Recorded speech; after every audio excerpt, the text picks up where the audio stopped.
Hey guys, so I don't know what happened. There's people that came into my room to work on something, and somehow my video got turned off. So this is going to be in two sessions today. The first one is in a different video, and then this is going to be the second session. So remember, our word for today is lonely. And I'm going to go ahead and share my screen again so that we can watch the second video for today. Session 3 is blocked, so we're going to have to just jump to session 4.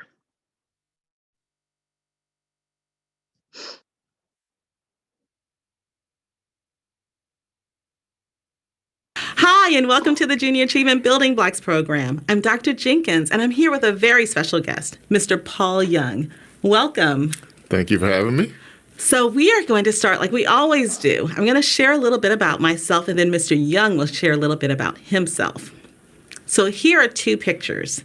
One is of me with my little girl, and we're at Spelman College in Atlanta, Georgia. That's where I went to college. It's an all-girl HBCU, which is a historically black college and university in Atlanta. And I graduated from there many years ago, and I took my daughter back to see it.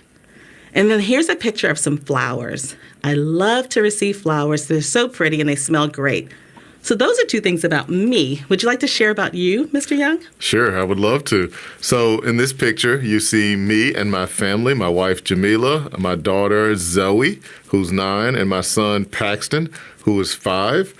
This picture was taken at my 40th birthday party last year. Wow. The next picture that you see is me on Behind the Headlines. And so on that TV show, I was talking about some of the things that we're doing in the city to help rebuild neighborhoods and communities. Wow, so we may see Mr. Young on television sometimes. How exciting. What a beautiful family. Thanks for sharing. Thanks for having me. So here on the Junior Achievement Building Blocks program, Mr. Young, we like to take 3 deep breaths to kind of center ourselves and to get ready for learning. Do you ever use deep breathing? Every once in a while, it's very helpful to help reset your mind and bring a calm. I appreciate doing it. Exactly, and that's what we're going to do right now. Let me show you how we do it here at the Junior Achievement Building Blocks program. So we take a deep breath in through our nose, and then we exhale through our mouth. And we're going to do that 3 times. You want to do it with me? I'm ready. All right, let's do it. And we want you to join in too. Let's do it. Number 1, breathe in, inhale, exhale. 2, inhale, exhale. You feeling relaxed? I'm feeling it. Me too. Number 3, last one. Inhale and exhale. And the other thing we do here at the Junior Achievement Building Blocks is we use affirmations. Do you ever use affirmations? Yeah, they're very helpful to get your mind centered. Exactly. So we like to get our minds ready for learning too. And so our affirmation for today is, if I fall, I will get back up again. Do you want to say that with me? I love it. Yes. Okay, let's do it. If I fall, I will get back up again. What do you think that means to you? That means that throughout the day, there are things that happen where, you can get a little bit discouraged, but you have to remember in the back of your mind that no matter what happens, you can always get back up. Exactly. You can always start again and try again. Right. And we know you can do that too. So just because you make a mistake, just because you don't do something perfectly, you can always try it again and get back up. Awesome. So let's get into our lesson. Today our topic is money choices make the city go round. That sounds really exciting, doesn't it? And I wonder how Mr. Young is connected to this. Can't wait to share with you. Today you will learn that money exchange is important and keeps a city functioning. Let's go over our vocabulary words. The first one is government. Government, groups of people who manage cities. Let me give you a little hint. Mr. Young works in the government. And taxes, fees charged by a government. Taxes. So those are our words for the day. So now we're going to talk about it. Money matters to a city like it matters to you. When employees and consumers balance the 4 money choices, which are earn, save, spend, and donate, it helps the city. Do you ever spend your money in the city? Absolutely. So do I. I buy groceries, I buy gas. What are some things that you buy in the city? Groceries, gas, restaurants, go buy food, go to, during non-COVID times, go to different events. Right, There are concerts many and things. Yeah, concerts, all types of things. And then do you ever donate or volunteer in your city? Absolutely. Donate to a number of nonprofits like Shelby Farms Park Conservancy or Lemoyne Owen College or even Hutchinson. Right. So those are all places that he donates to our community. I know that I donate to the Mid-South Food Bank, and I also donate at the Memphis Mission, where I volunteer and help serve meals. So consumers in a city spend money on goods and services for the things they need and want. And we've talked about needs and wants before.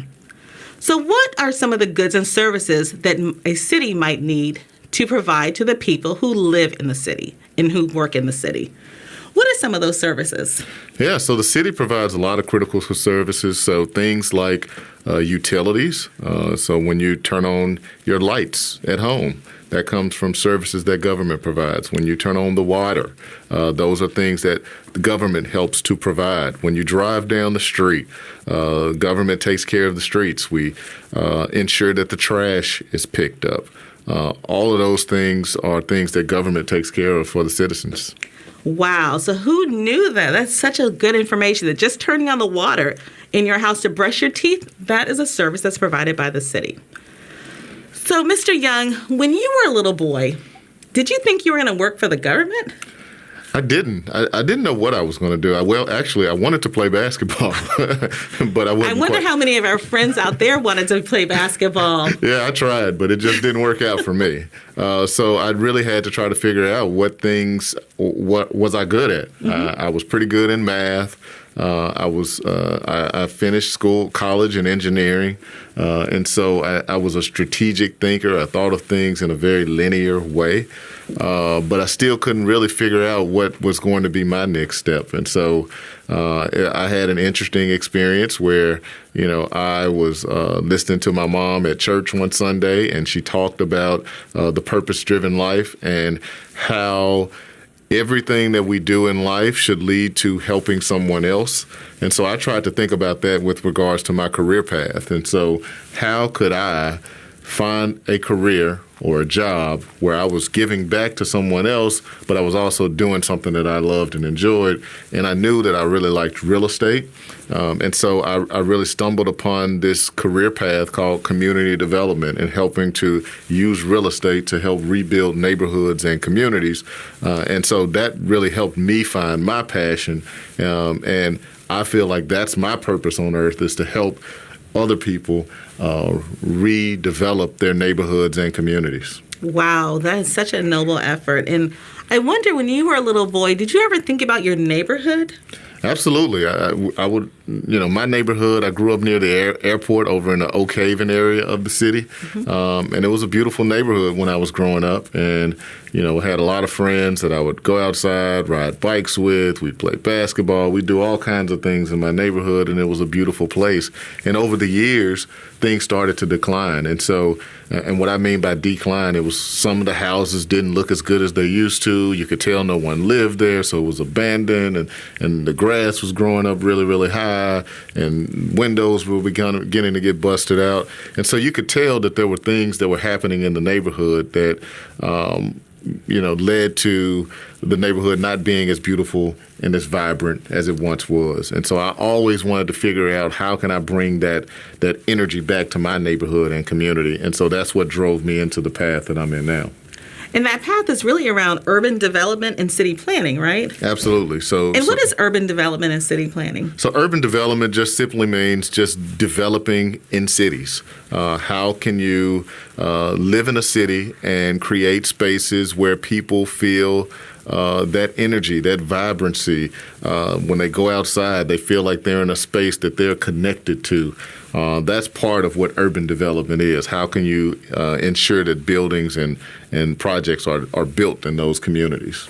Right. And so after all of this career exploration and figuring out what you wanted to do, you landed in this amazing job. Can you tell me what it is you do? You're the director of, help me. Yes. Such a title he has. So I work for the city of Memphis as the director of the Division of Housing and Community Development. And so in my job, we take money from the federal government, the state government, and city government, and we try to use those dollars to help impact neighborhoods. So we do things like help organizations build housing in communities where new housing hasn't happened in years. We do things like help with community cleanups. So areas where you may see litter and trash and things on the ground, we work with nonprofits and different organizations so that they can come and clean up those communities. We also work with businesses that are looking for loans and low interest loans and things that can help them get started so that they can bring that energy and vibrancy to the communities that we serve. Right. And so part of this is understanding what it takes to clean up a city. What does it take to clean up a city? That's a huge responsibility. It's a huge responsibility. It takes a lot. It takes a lot of the people that live in those neighborhoods and communities taking ownership of it. So we in government, you can't do these things alone. And so you have to collaborate with the neighborhoods and communities. You have to be able to strategically identify the locations where the cleanings and we call it remediation of blight. How do you get rid of the properties that are in a state of disrepair? Remediation. Remediation. Let's say that together. Remediation. That's a big word. Yeah. Yes. Remediation just means to eliminate, to get rid of.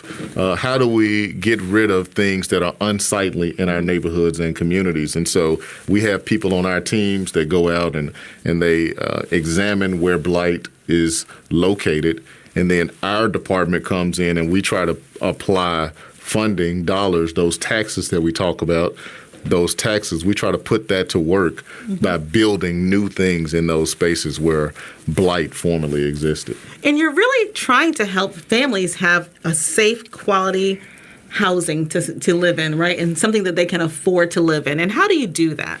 Yeah, absolutely. So housing is one of the most core needs that families have. If you don't have a stable house, it's very difficult to be able to succeed in school, to have a stable job. And so what we do is we try to help families. So some families may live in homes that are in a state of disrepair. And in those homes, we need to have funding to help those families be able to fix it up so that they can stay there longer. Sometimes those homes even lead to health challenges. So we have issues with lead in some of the homes, and lead is a poison that was included in paint before 1978. I know that was a long time ago for many of you, but before 1978, there was lead in the paint. And so we have many homes that still have that lead. And so in our department, we work to try to get rid of that lead in those homes. We try to make homes more energy efficient, meaning that you can hold the heat and air when you turn them on. Keep those bills down. Keep those bills down. Right. You can hold that in the home a little bit longer. And so there are a lot of different strategies to help with housing, but that's something that we really want to strive for to help the families in this community. And you mentioned heat and all of this. Those are utilities, right? Tell me about the utilities. So there are lots of essential utilities that are important to the core of a city. What are those? Yeah, so first and foremost, energy. How do you start your car? How do you start the light switches that you turn on in your home? All of those things come from what we call energy, and there are different forms of it. Some of it comes from oil. That's what you use in your car, oil and gas in your car. We also use gas in our homes for heating. We use electricity, which can come in many forms, whether it's solar or natural gas, which is a lot of what we use here, natural gas. But all of that turns into the utilities that we all use and we pay for on a daily basis. And we need those things to ensure that we are able to have safe, comfortable housing accommodations. And one of the most important utilities we need now is the internet. The internet, yes, That is such an absolutely. important, and I don't think we've thought about that. Yeah, I think All of us are using the internet now. we are now thinking about it a lot since we have so many students that are now using the internet to go to school. And some families don't have the internet. And so as a city, we're thinking about broadband as the next utility. We have to think about it in the same way that we think about sewer, the same way we think about streets. We have to think about broadband as being an essential infrastructure for our community. Wow. So that means there are going to be plenty of jobs in that area too. Absolutely. So when we're thinking about city planning, what is it that makes a city desirable to people? We know that if a place is vibrant or exciting, or, the buildings are close to the street, or, Right. What is it that makes a city desirable? So there are a lot of elements that go into city planning and what makes a space desirable. One of the most important elements are common gathering spaces. If you think about the great spaces just in the city of Memphis, you think about places like Shelby Farms or Beale Street. Overton Park or Beale Street Yes. or the Mississippi River. All of those are places where people can gather. You can go outside.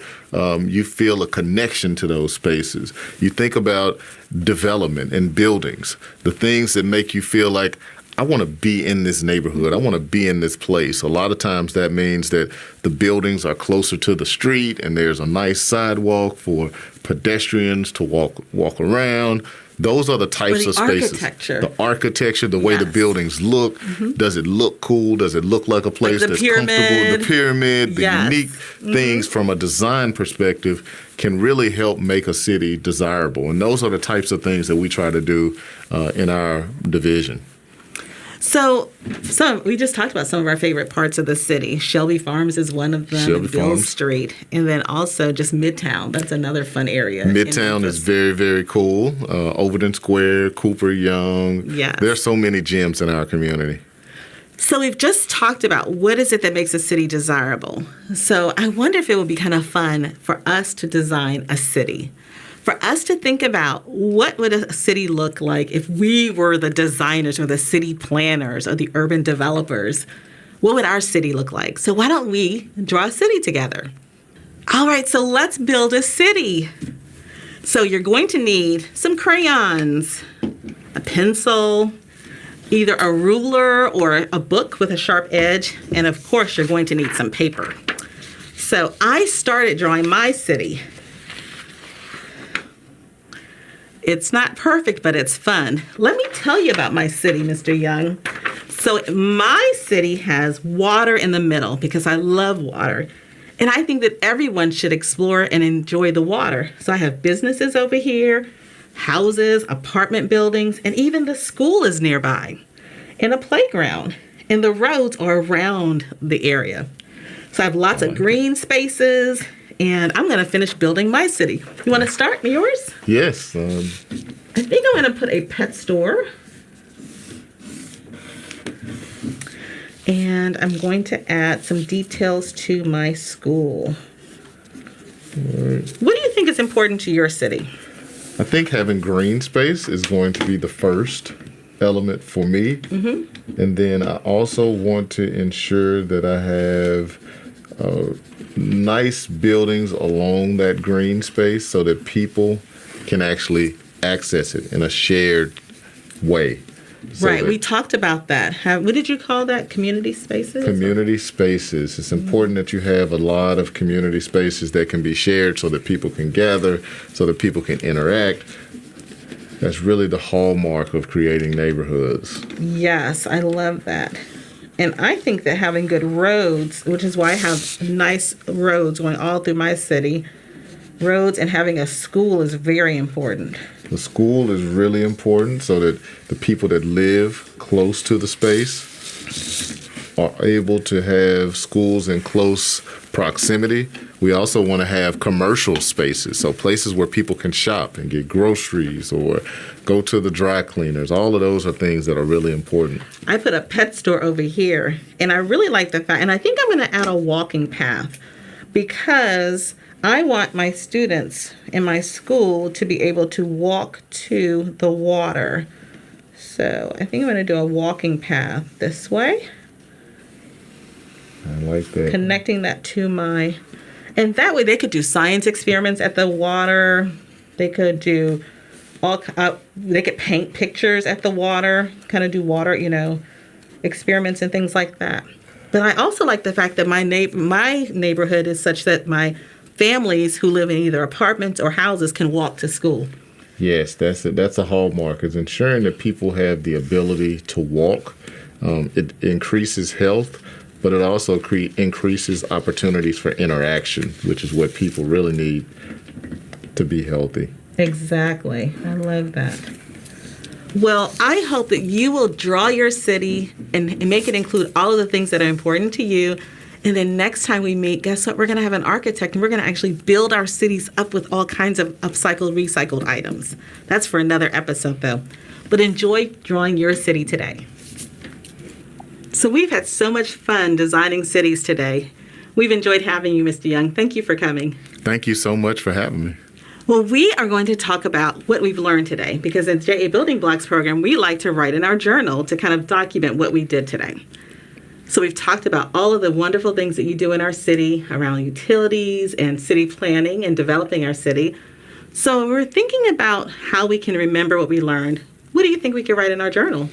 What about I can design a city? I love it, because that's what we did today. We designed our city. Remember, we're going to start with an uppercase I. If you can't remember how to spell, that's okay. Just use your inventive spelling. I can design a city.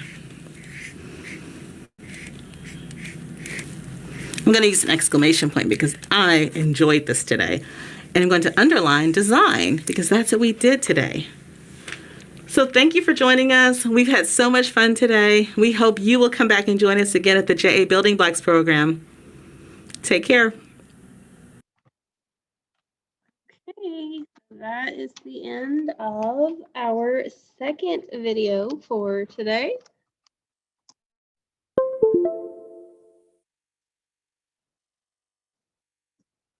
Okay, so that was your wit and wisdom lesson. We're going to do 2 more for phonics. And the next one sounds pretty exciting, where you get to design a city. So anyway, I'm going to go ahead and sign off now, and I'll see you guys in a little bit. Bye.